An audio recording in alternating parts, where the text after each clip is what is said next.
जब से लगातार मोदी जी की सरकार आई है, उन्होंने कहा कि जीरो टॉलरेंस फॉर टेररिज्म।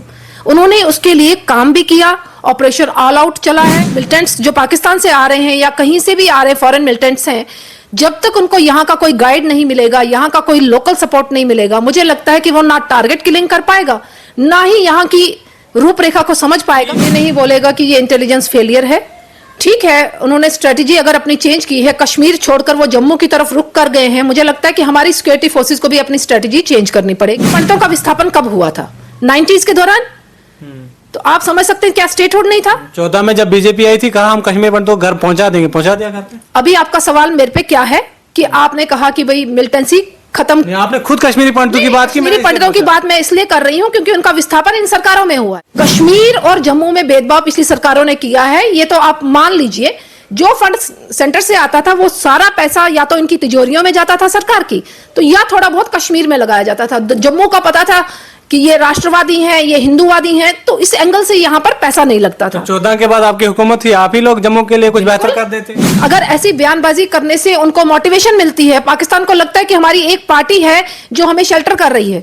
अगर होम मिनिस्टर कुछ भी काम करे, होम मिनिस्टर सिक्योरिटी लेवल पे कोई भी एक्शन करे, मगर यहाँ के मुख्यमंत्री जो सरकार है, सरकार की तरफ से अगर सपोर्ट नहीं होगा, आप समझ सकते हैं कि उस काम को करने में थोड़ी तंगी होती है। लोग कह रहे हैं कि भाई बीजेपी के दौर में मिलिटेंसी बढ़ी है, इलेक्शनों में रिगिंग हुई, तो मुझे लगता है कि मिलिटेंसी तभी पनपी है। मिलिटेंसी की शुरुआत तभी हुई जो वहां के लोग थे, उन्होंने देखा कि इन पॉलिटिकल पार्टीज ने अपने बेनिफिट के लिए एक साइड वोट डलवा लिए और अपनी सरकार बना ली, जिस कारण वहां पर उन्होंने आतंकवाद का दामन थामा और इन लोगों की सपोर्ट भी रही इस आतंकवाद को बढ़ाने के लिए। चाहे जो एनसी रही या पीडीपी रही, इन्होंने कहीं ना कहीं सॉफ्ट कॉर्नर दिखाया इस टेररिज्म को, जिसके कारण वो टेररिज्म बढ़ा और बॉर्डर क्रॉस करने में वो आसानी से बॉर्डर क्रॉस कर जाते थे और पाकिस्तान से ट्रेनिंग लेकर फिर वो कहीं ना कहीं कश्मीर में काम करते हैं। सबसे ज्यादा सपोर्ट पाकिस्तान ने इस चीज को किया।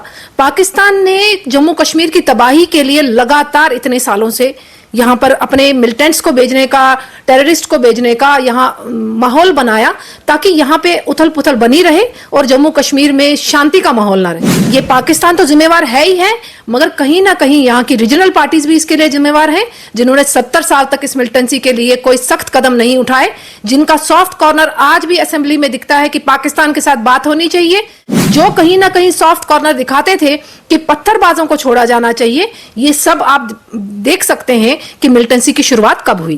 पाकिस्तान वो कंट्री जहां पर खुद तबाही है, भुखमरी है, ट्रेनें लूटी जा रही हैं, ट्रेनों को कब्जा किया जा रहा है, मगर वो आज भी नहीं सुधर रहा। आपको बदलाव नहीं दिख रहा?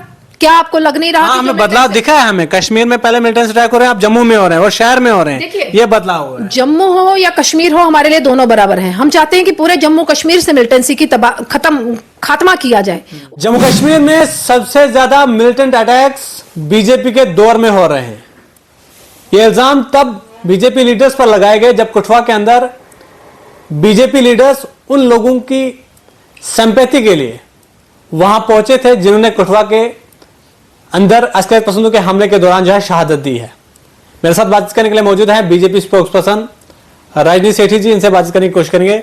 रजनी जी, आप पर इल्जाम लग रहे हैं कि आपके दौर में सबसे ज्यादा मिलिटेंट अटैक्स हो रहे हैं और आप लोग जो है कुछ नहीं कर पा रहे हो, सिर्फ ये कह रहे हो कि हम पाकिस्तान को जवाब देंगे। होता कुछ नहीं है, गरीब लोग मरता है, आप लोग लास्ट पे जो है सिंपैथी के लिए आ जाते हैं। क्या कुछ कहना चाहेंगे?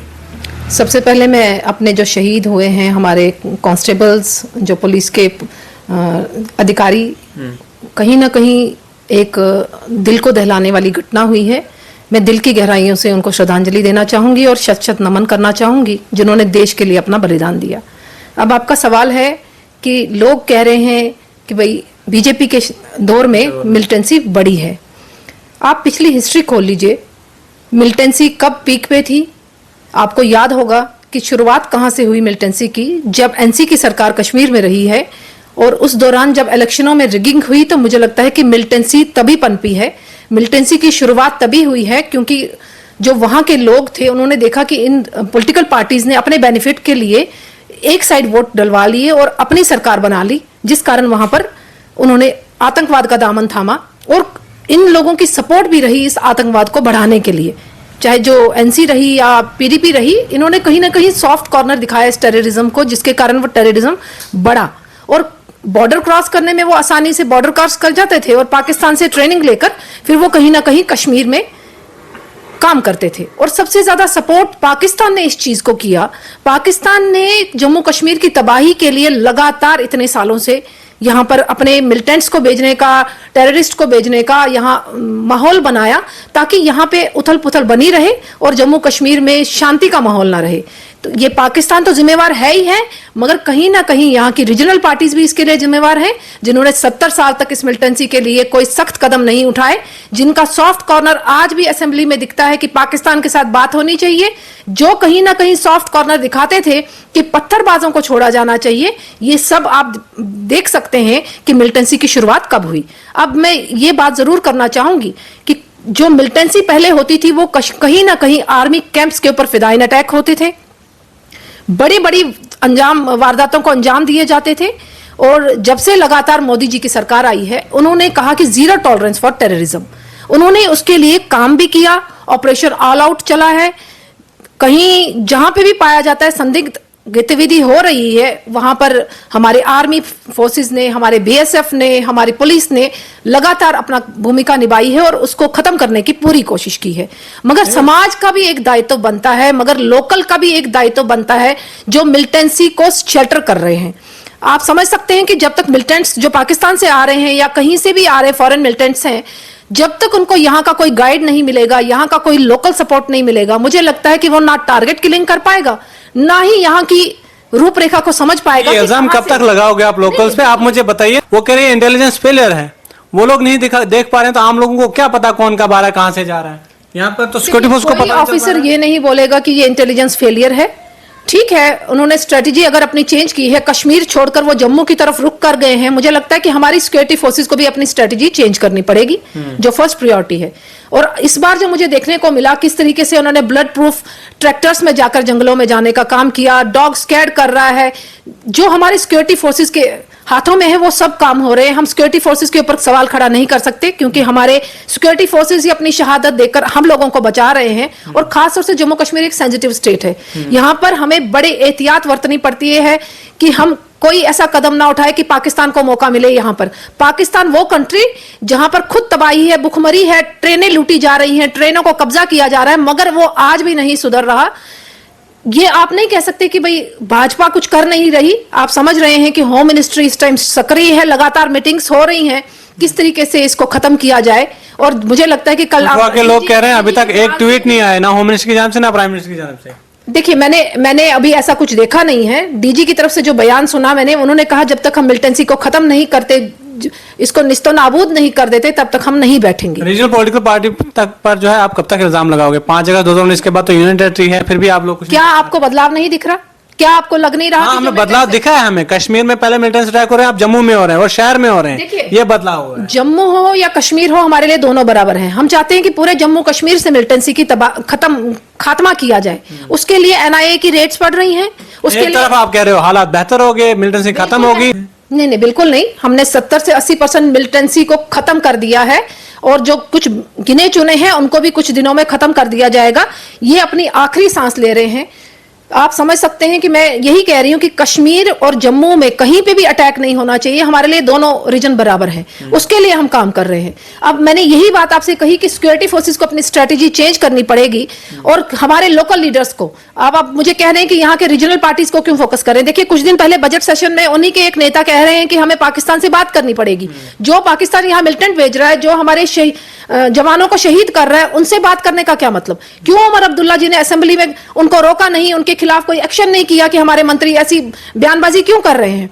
अगर ऐसी बयानबाजी करने से उनको मोटिवेशन मिलती है, पाकिस्तान को लगता है कि हमारी एक पार्टी है जो हमें शेल्टर कर रही है, अगर होम मिनिस्टर कुछ भी काम करे, होम मिनिस्टर सिक्योरिटी लेवल पे कोई भी एक्शन करे, मगर यहाँ के मुख्यमंत्री जो सरकार है, सरकार की तरफ से अगर सपोर्ट नहीं होगा, आप समझ सकते हैं कि उस काम को करने में थोड़ी तंगी होती है। सरकार भी तो यही कह रही है। हमने कब मिलिटेंसी के खात्मे के लिए जो है उनकी हिमायत की? हम कह रहे हैं खत्म करो, जब आपसे हो सकता है करो। वो कब हिमायत कर रहे हैं? 70 साल में वो तो कर नहीं पाए कुछ भी। आज 5 साल से मिलिटेंसी कितनी नीचे हो गई है? 80% तक हम मिलिटेंट्स को खत्म कर बैठे हैं। अगर उनकी मंशा होती तो इतने सालों में क्यों नहीं कर पाए? क्यों सॉफ्ट कॉर्नर उन्होंने मिलिटेंट्स के लिए रखा था? आज तो होम मिनिस्टर खुद कह रहे हैं, और होम मिनिस्टर लगातार एक महीने में 3-3, 4-4 मीटिंग्स ले रहे हैं, हाई लेवल की मीटिंग्स हो रही हैं। तो मुझे लगता है कि जो एक्शन होना चाहिए ग्राउंड लेवल पर वो एक्शन हो रहा है, मगर हमें भी अफसोस है कि हमारे जवान शहीद नहीं होने चाहिए, मीटिंग होती है होम मिनिस्टर नहीं होने चाहिए। जी बिल्कुल। देखिए, मीटिंग के बगैर तो कोई डिसीजन नहीं हो सकता। आप आनन फानन में कहेंगे कि जाइए, अगर कहीं पे हमें युद्ध भी करना हो या जंग लड़नी हो तो हमें, मुझे लगता है, पहले स्ट्रैटेजी बनानी पड़ती है, पूरी मीटिंग्स होती है, उसके बाद ही कोई डिसीजन लिया जाता है। होम मिनिस्ट्री लेवल पर जो डिसीजन लेना है, आला कमान जो हमारे पुलिस ऑफिसर्स हाई लेवल के हैं, उनके साथ बैठकर डिसाइड कर रहे हैं। अब जैसी जैसी स्ट्रेटेजी चेंज होगी, ड्रोन के जरिए हथियार पहुंचाए जा रहे हैं, बॉर्डर्स को तो पूरा सीज कर दिया गया है, मगर ड्रोन के जरिए हथियार पहुंचाए जा रहे हैं। यहाँ ऑलरेडी जो उनके ओवरग्राउंड वर्कर्स हैं वो सक्रिय रूप में काम कर रहे हैं।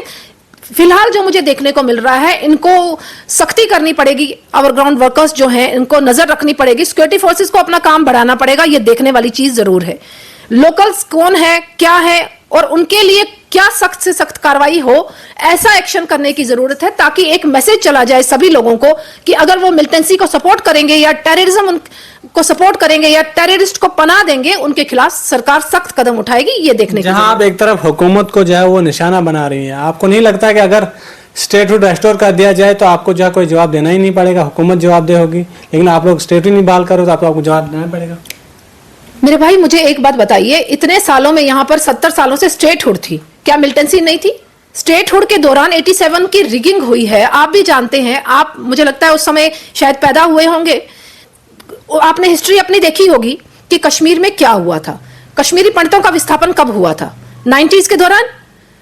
तो आप समझ सकते हैं क्या स्टेटहुड नहीं था? 14 में जब बीजेपी आई थी, कहा हम कश्मीर पंडितों को घर पहुंचा देंगे, पहुंचा दिया घर पे। अभी आपका सवाल मेरे पे क्या है कि आपने कहा कि भाई मिलिटेंसी खत्म, आपने खुद कश्मीरी पंडितों की बात की, कश्मीरी पंडितों की बात मैं इसलिए कर रही हूं क्योंकि उनका विस्थापन इन सरकारों में हुआ है, तब स्टेटहुड थी।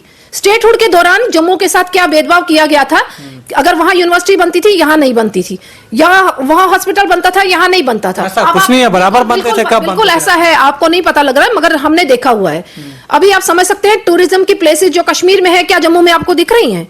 पत्नीटॉप आपको लेवल निशाद बाग का लगता है क्या? सनासर का आपको लगता है कि वो उसी मापदंड पे बनाया गया है जो कश्मीर में था? कश्मीर और जम्मू में भेदभाव पिछली सरकारों ने किया है, ये तो आप मान लीजिए। जो फंड सेंटर से आता था वो सारा पैसा या तो इनकी तिजोरियों में जाता था सरकार की, तो या थोड़ा बहुत कश्मीर में लगाया जाता था। जम्मू का पता था कि ये राष्ट्रवादी हैं, ये हिंदूवादी हैं, तो इस एंगल से यहाँ पर पैसा नहीं लगता था। 14 के बाद आपकी हुकूमत थी, आप ही लोग जम्मू के लिए कुछ बेहतर कर देते। देखिए, टूरिज्म के नक्शे पे हम 2.5 से 3 साल के लिए सरकार में आए हैं, एलजी शासन रहा है। एलजी भी तो आपका ही था। नहीं, एलजी किसी का नहीं होता, एलजी किसी पार्टी का नहीं होता। एनसी वाले कहते हैं जो बाहर लोकसभा इलेक्शन हार जाए उसे यहाँ एलजी बना देते हैं लोग। देखो, सेंटर के लेवल की बातें हैं, मैं उस पर टिप्पणी नहीं करना चाहूंगी, एलजी किसको बनाते हैं किसको नहीं बनाते हैं। मेरा कहने का मतलब यह है कि एलजी शासन में एलजी के ब्यूरोक्रेसी काम करती है, उसमें पॉलिटिकल इंटरफेरेंस बहुत कम रहती है। बाकी जो इश्यूज थे, बर्निंग इश्यूज थे, हम लोग बात करते भी थे। अब एलजी साहब उसको क्लियर करते नहीं करते, हम उस पर जबरदस्ती नहीं कर सकते थे। अगर वो हमारे बीजेपी के होते, मुझे लगता है वो बीजेपी को ज्यादा प्रायोरिटी देते, मगर ऐसा कहीं देखने को नहीं मिला मुझे इतने सालों में कि उन्होंने बीजेपी को प्रायोरिटी देकर बाकी पार्टीज को नेग्लेक्ट किया। मेरे कहने का मतलब, किसी को प्रायोरिटी नहीं दी।